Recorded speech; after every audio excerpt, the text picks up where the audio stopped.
Muitas pessoas me procuram aqui no escritório com a seguinte questão: doutora, eu descobri que eu tenho a doença X, Y ou Z, não estou conseguindo mais trabalhar, não tenho condição física nenhuma para continuar indo para o meu serviço, fui na perícia do INSS e ainda assim o benefício foi negado. Como isso é possível?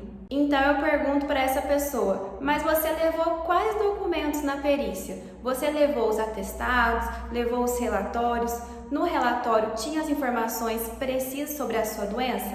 E aí essa pessoa fica com aquela cara de interrogação para mim, respondendo que pensava que era só passar na perícia que o benefício já ia ser concedido. Pois bem, pessoal, na maioria das vezes os benefícios por incapacidade são negados no INSS porque o segurado deixou de levar os documentos necessários na hora de passar na perícia médica. Então, se você quer saber quais são os 4 documentos indispensáveis para que o seu benefício de auxílio-doença, a apostoria por invalidez, seja então concedido no INSS, assiste o vídeo até o final que eu posso te ajudar com isso. Meu nome é Mariane Serrano e eu sou advogada especialista em Direito Previdenciário.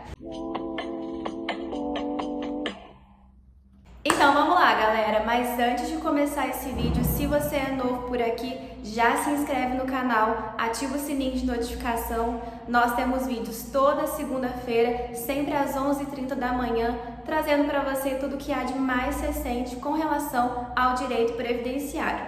E é claro também, se você já gostou do tema desse vídeo, compartilhe ele também no grupo com os amigos, com a família, para que também outras pessoas possam ter acesso a esse conteúdo. Pois bem, pessoal, o auxílio-doença é um dos benefícios por incapacidade que são pagos pelo INSS, além da apostoria por invalidez e do auxílio-acidente, desde que essa pessoa tenha que ficar afastada da sua atividade de trabalho por mais de 15 dias consecutivos. Então, o primeiro ponto é identificar se essa doença vai fazer com que você tenha que se afastar da sua atividade de trabalho por mais de 15 dias. Então, pessoal, quem tem direito a esse benefício? Todos os segurados do INSS que, via de regra, tenha feito pelo menos o número mínimo de pagamentos de contribuição, que para o auxílio-doença é 12 contribuições, e demonstra então que estavam fazendo o pagamento dessas contribuições, seja pelo carnezinho ou então com exercício da atividade de trabalho com carteira assinada no momento que surgiu a incapacidade para o trabalho.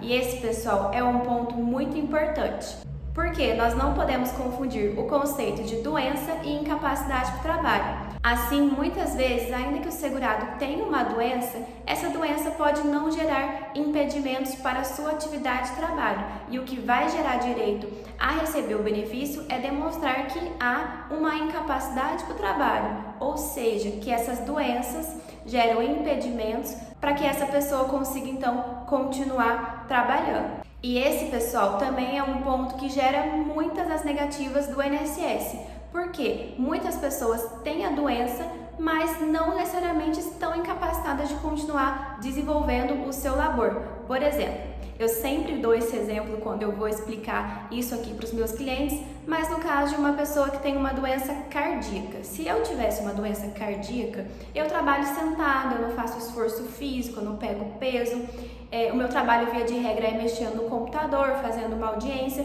então eu não tenho nenhuma atividade inerente à minha função que vai fazer com que essa doença seja agravada ou que eu tenha picos de pressão, diferentemente de um pedreiro, por exemplo, que trabalha numa atividade extenuante, muitas vezes exposto ao sol, tem que fazer esforço físico, carregar peso, subir, descer de andaime. Então, nesse caso, o pedreiro, tendo a mesma doença que eu, estaria incapaz para o trabalho e eu, como advogada, não. Então, é muito importante identificar, além da doença que essa pessoa tem, quais são as limitações que ela gera para essa pessoa e qual é a atividade de trabalho que ele desenvolve. E com isso, então, nós chegamos aos 4 documentos indispensáveis para que o seu benefício seja concedido no INSS. Então, já pega um papel, uma caneta e anota aí.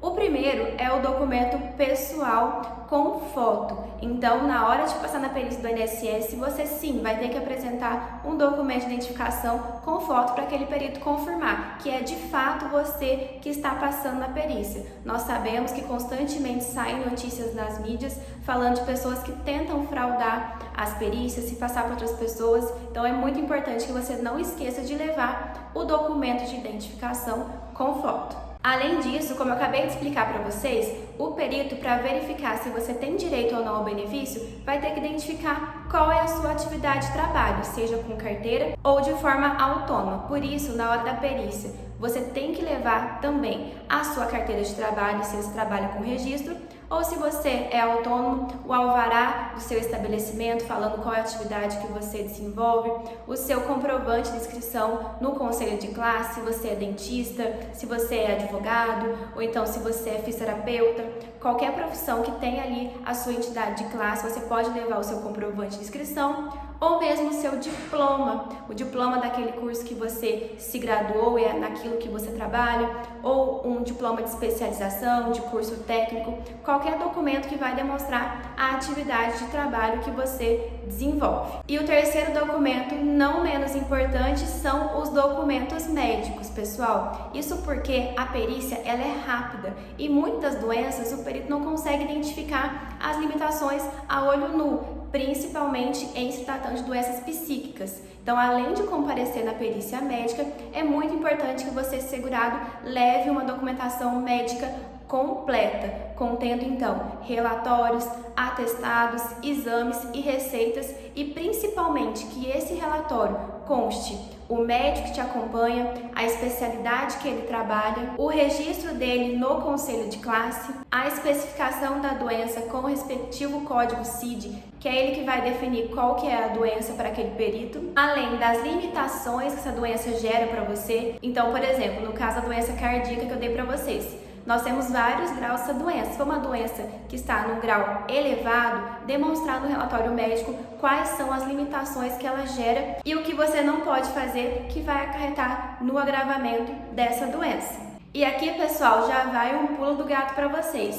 No caso do auxílio-doença, nós temos que comprovar então que o segurado tem que estar afastado por mais de 15 dias consecutivos. Então é muito importante que nesse relatório conste qual que é o prazo estimado para a recuperação da capacidade. E aí eu sei que você em casa vai falar, doutora, mas o médico não sabe, não tem como prever. E aqui nós estamos falando então de um prazo estimado. De acordo com a medicina atual, quanto tempo vai levar para que você se recupere? Qual é o prazo de tratamento que você vai ter que fazer, de acordo então com a medicina atual? Que é a partir daí também que o perito vai conseguir definir qual que é o período de duração do seu benefício, em quanto tempo você vai ter que ser reavaliado. E por fim, pessoal, o último documento que é indispensável para você levar na sua perícia do INSS é o prontuário médico das suas consultas. Isso mesmo, pessoal. O prontuário é aquele documento que o médico vai preencher toda vez que você passa numa consulta, especificando qual o dia do atendimento, qual foi o diagnóstico, quais foram os medicamentos, o tratamento indicado para o seu caso. E é a partir desse prontuário que a gente vai conseguir identificar quando a doença começou, qual é a evolução dela, se mesmo com o tratamento houve ou não a melhora, e até mesmo na hora da perícia o perito pode então conseguir identificar se tratar de um caso de apostoria por invalidez. E essa é uma ótima dica, não é mesmo, pessoal? Já conseguir, de repente, a apostoria por invalidez no âmbito administrativo sem precisar de ação judicial. Bom, pessoal, era isso que eu queria falar com vocês hoje. Eu espero que essa dica valiosíssima te ajude na hora de passar na perícia do INSS, mas se ficou alguma dúvida, já deixa aqui no comentário que eu posso fazer um próximo vídeo tirando a sua dúvida. Eu te vejo na próxima segunda com muito mais dicas sobre seus direitos no INSS. Até mais!